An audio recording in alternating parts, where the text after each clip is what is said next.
இடம் ஹோச்சிமின்ல இருக்கக்கூடிய சூச்சு டனல்ஸ் அப்படின்னு கிட்டத்தட்ட ஹோச்சிமின் மக்கள் 1945 அவங்களுடைய சுதந்திர போராட்டத்துக்காக பிரெஞ்சு அரசாங்கத்தை எதிர்த்து பிரெஞ்சு ஆர்மியை எதிர்த்து முதல்ல போராடினாங்க. அப்புறம் அமெரிக்கா வந்ததுக்கப்புறம் அமெரிக்காவுக்கு எதிர்த்து போராடினாங்க. அந்த காலகட்டத்திலலாம் அமெரிக்கன் ஆர்மிஸ் உள்ள நுழையாத அளவுக்கு அவங்க மட்டுமே ஒரு நபர் உள்ள நுழையிற அளவுக்கு சின்ன சின்ன டனல்ஸை உள்ளே ஏற்படுத்தியிருக்காங்க. ஒரு ஃபாரஸ்ட் மாதிரியான இடத்துல ஏறக்குறைய 200 கிலோமீட்டருக்கெலாம் கூட இங்கே டனல்ஸ் இருக்குது அப்படிங்கிறாங்க. உள்ளே போனால் அங்கேயே சமையலறை, தங்கிறதுக்கான இடம், இப்படி எல்லா இடங்களுமே அதுக்குள்ளே இருக்குது. அப்படியான ஒரு டனல் தான். இன்றைக்கி 95க்கு அப்புறம் வியட்நாம் அரசாங்கம் இந்த டனல்ஸை அப்படியே பாதுகாத்து ஒரு டூரிஸ்ட் சுற்றுலா பயணிகள் சுற்றி பார்க்குற மாதிரியான ஒரு இடமா அதை உருவாக்கியிருக்காங்க. அந்த வகையில் இதை பார்க்கலாம். ரொம்ப வியட்நாம் போர் எப்படி முடிவிடாமல் நடந்தப்போ அமெரிக்காவை எதிர்த்து அவங்க எப்படி தொடர்ச்சியாக சண்டை போட முடிஞ்சிச்சு அப்படிங்கிறதுல இந்த டனல்ஸுக்கு முக்கியமான பங்கு இருக்குது. இந்த டனல்ஸுக்குள்ளே விஷவாயுக்கள்லாம் கூட செலுத்தி அமெரிக்க இராணுவம் இந்த மக்களை கொலை செய்யறதுக்கு முயற்சியெல்லாம் பண்ணியிருக்காங்க. அப்படி வரும்போது அந்த விஷவாயுக்களை தடுக்கிறதுக்கான ஏற்பாடுகளையும் இந்த மக்கள் செஞ்சுருக்காங்க. அது இப்போ பதுங்கு குழிகள் அப்படிங்கிறத நம்ம அங்கங்கே படிச்சிருப்போம். ஆனால் உலகத்தின் மிக நீண்ட பதுங்கு குழி இந்த வியட்நாமில் இருக்கக்கூடிய பதுங்கு குழிகள் தான். ஏறக்குறைய ஹோச்சிமின் சிட்டிலேருந்து 53 கிலோமீட்டர் தள்ளி அவுட்டரில் இருக்கக்கூடிய ஒரு இடத்துல தான் இந்த பதுங்கு குழிகள் இருக்குது.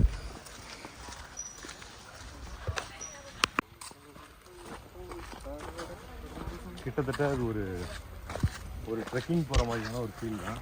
ஆனால் இந்த மக்கள் ஒரு தலைமுறை இல்லை, ஏறக்குறைய 2 தலைமுறை அப்படி வாழ்ந்துருக்காங்க. ரொம்ப குறிப்பாக கம்யூனிஸ்டுகளை அழிக்கணுங்கிறது தான் அமெரிக்காவுடைய மிக முக்கியமான நோக்கமாக இருந்துச்சு. பிரெஞ்சு அரசாங்கம் கூட 2ஆம் உலகப் போரில் அவ்வளவு கடுமையான தோல்வியை சந்தித்ததுக்கப்புறமும் இந்த வியட்நாமை ஆக்கிரமிக்கிறத விடாமல் சண்டை போட்டாங்க.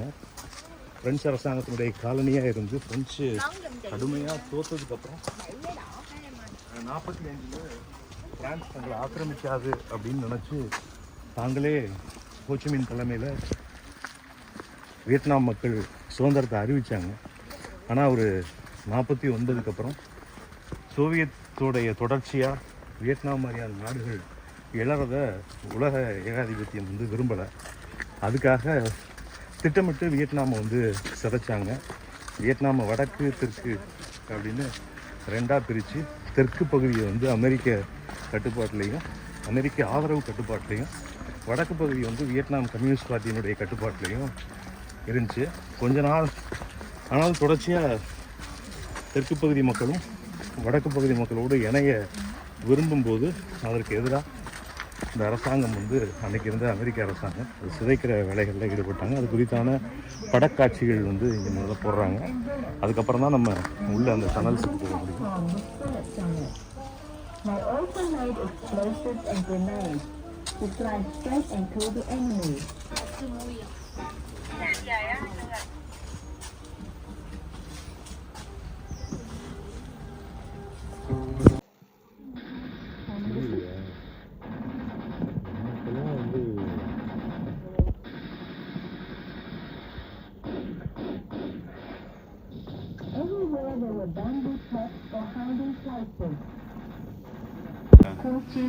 அவங்கள்ட்ட பெரிய ஆயுதங்கள் எதுவும் கிடையாது. இங்கே விளையிற மூங்கிலேயே அவங்க ஆயுதமாக மாற்றினாங்க. இன்னொன்று, காடுகளுக்குள்ளே அமெரிக்க இராணுவத்துக்கு பெரிய பயிற்சி கிடையாது. காடுகளுக்குள்ளே போய் அட்டாக் பண்ணுறது. ஆனால் காடுகளோடே வாழக்கூடிய பழங்குடி மக்கள் அன்னைக்கு இருந்த ஹோச்சிமினோட கம்யூனிஸ்ட் அரசாங்கத்தோட ரொம்ப இணைஞ்சு இருந்தாங்க. ரொம்ப குறிப்பாக அமெரிக்காவுடைய பெரிய பெரிய டேங்கர்ஸு, பெரிய விமானப்படை தளங்கள் எல்லாம் வரும்போது இவங்க மூங்கில சீவி அதை ஆயுதமாக்கி தாக்குதலுக்குள்ளாங்கினாங்க. நமக்கு இது நல்லா தெரியும். ஜப்பானில் நடந்த ஹிரோஷிமா நாகசாகியில் மட்டும்தான் அவங்க ஏதோ ஒரு ஹைட்ரஜன் குண்டை போட்டாங்க அப்படின்னு நம்ம நினைக்கிறோம். இதே வியட்நாமில் கடந்த காலத்தில் அந்த ஒரு 20 ஆண்டுகள் நடைபெற்ற அமெரிக்க போரில் விஷவாயுக்களை குண்டுகளாக பொழியிற தாங்கள் தயாரித்த குண்டுகளை வந்து பரிசோதித்து பார்க்குற இடமா வந்து வியட்நாமை அமெரிக்கன் ஆர்மி வந்து பயன்படுத்துனுச்சு. ஆனால் இந்த மக்கள் கொஞ்சம் கூட சோறலை. கிட்டத்தட்ட இவ்வளவு 20 ஆண்டுகள் ஒரு அமெரிக்க ஏகாதிபத்தியத்தை எடுத்து ஒரு சின்ன நாடு வேலை செய்யணும்னா அது சாமானியப்பட்ட விஷயமே கிடையாது. அந்த எந்தெந்த பகுதிகளெல்லாம் அமெரிக்க இராணுவம் வந்து வரும் அப்படின்னு அவங்க நினைக்கிறாங்களோ அந்த பகுதிகள் முழுக்கவே சுரங்கம் அமைச்சு உள்ளே இருக்கிற முறையை அன்றைக்கி ஒரு குரில்லா யுத்த முறையை வந்து பொதுமக்களோடு இணைந்து அன்றைக்கி இருந்த அந்த வியட்நாம் போராளிகள் தொடர்ச்சியாக போராடினதனுடைய இடம்தான் இது.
இந்த இடம் தான் அந்த டனலுக்குள்ள இருக்கிற கேணி. மக்கள் வந்து குடிதண்ணிக்கும் டனலுக்குள்ளேயே பயன்படுத்தி இந்த கேணியை வந்து உருவாக்கியிருக்காங்க. இதுதான் இந்த டனல்ல இருக்க மக்களுக்கான குடிதண்ணி.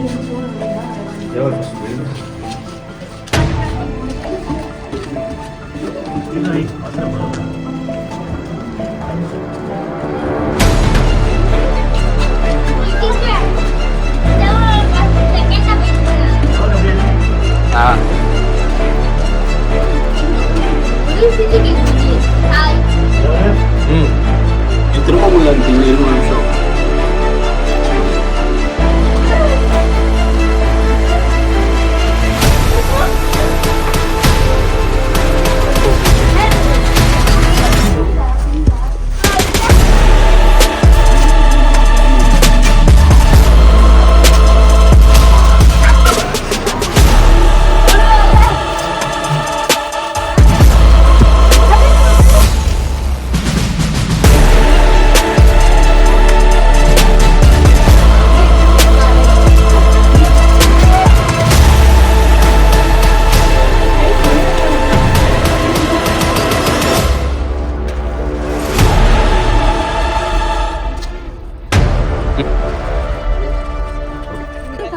இங்க பாரு ஒரு நிமிஷம்.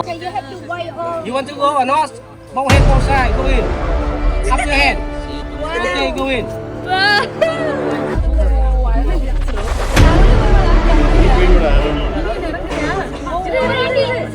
Please, the next one. Who wants to try? The next one, please.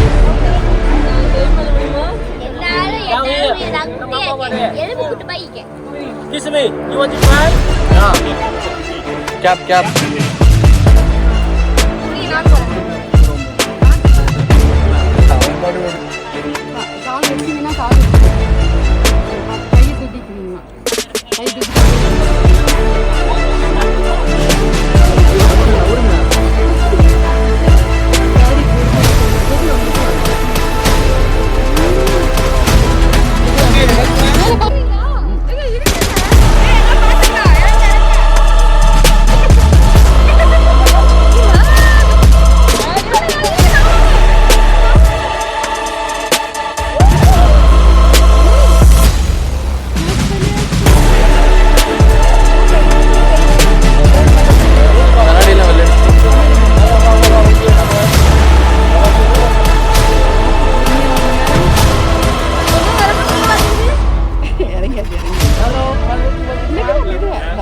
போயிட்டே இருக்காங்க உள்ள ஒருத்தனும் வெளியில வரல எங்க Please do now.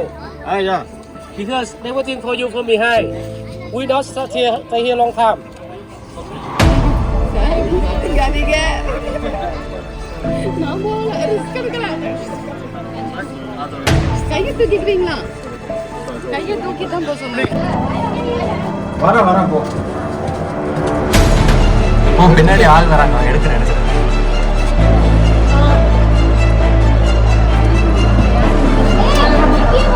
போப்பா இங்க நிக்காதீங்க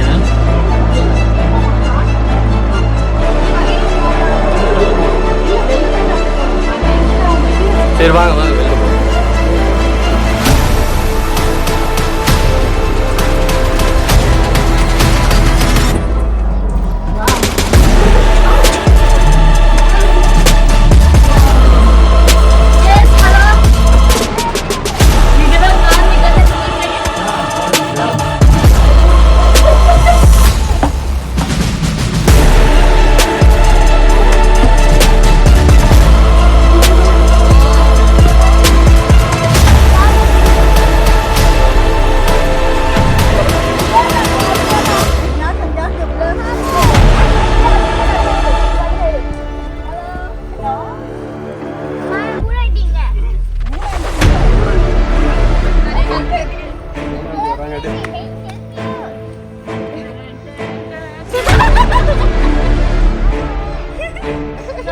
யாருங்க ஜெமினி?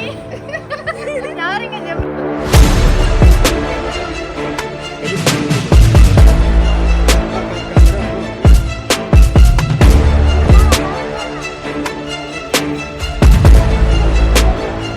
நான் அடுத்த ஆள் வர முடியும்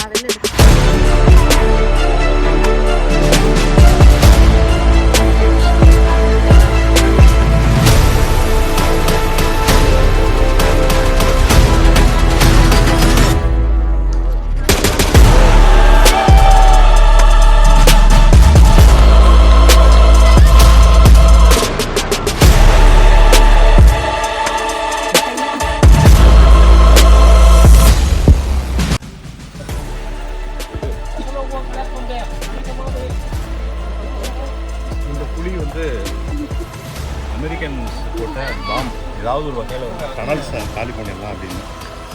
ஆனால் இந்த இவ்வளோ குண்டு போட்டு இவ்வளோ பெரிய குழி விழுந்திருக்கு. ஆனால் டனலுக்கு எந்த பாதிப்புமே இல்லாமல் அவ்வளோ பாதுகாப்பாக டனல்ஸோட ஏற்பாடை வச்சுருந்தாங்க. கீழே மக்கள் வந்து குடியிருந்தாங்க, அவங்களுக்கு எந்த பாதிப்பும் இல்லாமல் இருந்துச்சு. 2 குண்டு போட்டிருக்காங்க இங்கே.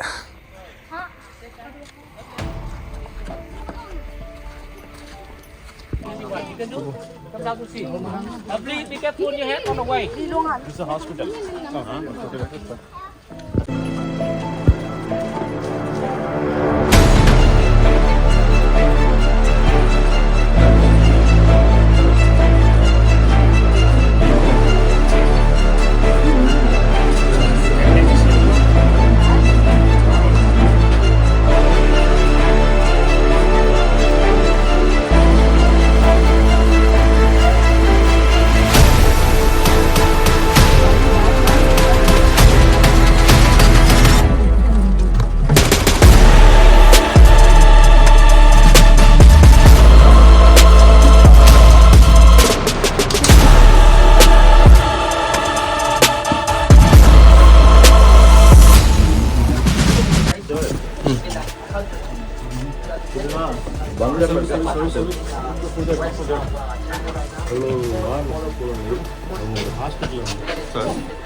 அதுக்கான மெட்டீரியல்ஸ் வாங்கியிருக்கு ஹாஸ்பிட்டல் அண்ட் அடுத்த டனல் அப்படியே கனெக்ட் பண்ணி அடுத்த டனலுக்கு போகலாம். இப்படி டனல்லையே வாழ்ந்துருக்காங்க.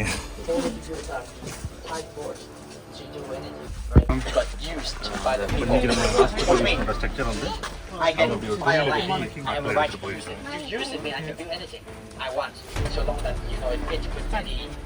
இந்த பங்கர் வந்து கமாண்டிங் ஹெட் குவார்ட்டர்ஸ் மீட்டிங் பங்கர். 4ல் இருந்த போது கமாண்டர்ஸ் அவங்களுக்கான மீட்டிங் போடுறதுக்காக அதுவும் கூட பங்கரு கீழே ஒரு ஹெட் குவார்ட்டர்ஸ். ரொம்ப நீளமான சுரங்கம் இது. நீளமான சுரங்கம் ஆஸ்மா பேஷண்ட்ஸ்லாம் யாரும் வரக்கூடாது, வேறு எதுவும் ஹார்ட் ப்ராப்ளம் இருந்தால் வராதுங்க அப்படின்னு சொல்கிறாங்க. அந்த அளவுக்கு நீளமான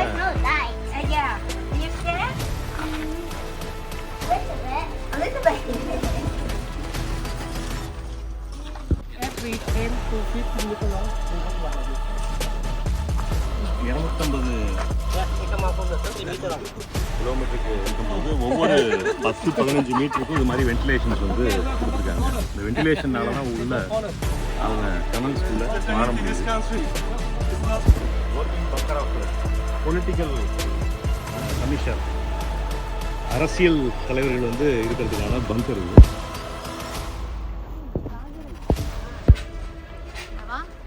பங்கர்லேயே தையலுக்கான ஒரு இடம், அது மாதிரி செருப்பு தயார் பண்ணுறதுக்கு ஒரு இடம், ஒரு ஊருக்கு தேவையான அடிப்படையான எல்லா விஷயங்களுமே இந்த பங்கரில் அவங்க பண்ணியிருக்காங்க. மிலிட்ரிக்கான ஒர்க் ஷாப் இது. இந்த ஒர்க் ஷாப்பு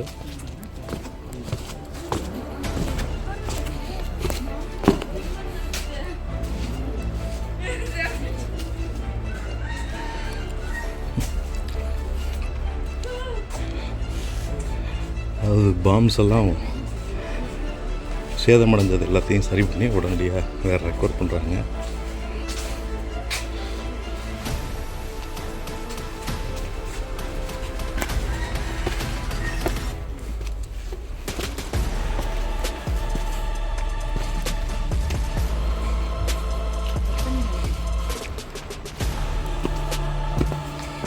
இவங்களாம் உருவாக்கிட்ட வெப்பன்ஸு.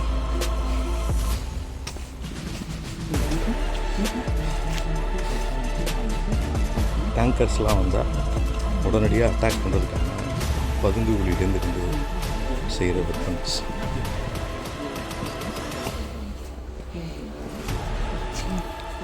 இவ்வளவு பெரிய வலிமையான அமெரிக்காவை வந்து சின்ன சின்ன ஆணிகள், சின்ன சின்ன மூங்கில்களை வச்சு எதிர்கொண்டிருக்காங்கனாலே பெரிய விஷயம்தான்.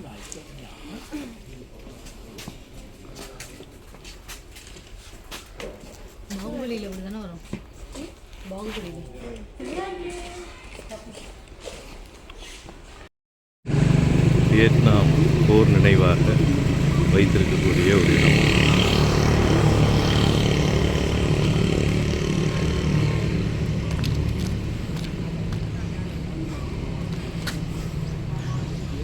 இவ்வளவு கல்லறைகள் ஒரே இடத்தில் இருப்பதைப் போல நினைக்கிறது. எவ்வளோ கல்லறை பாருங்கள்.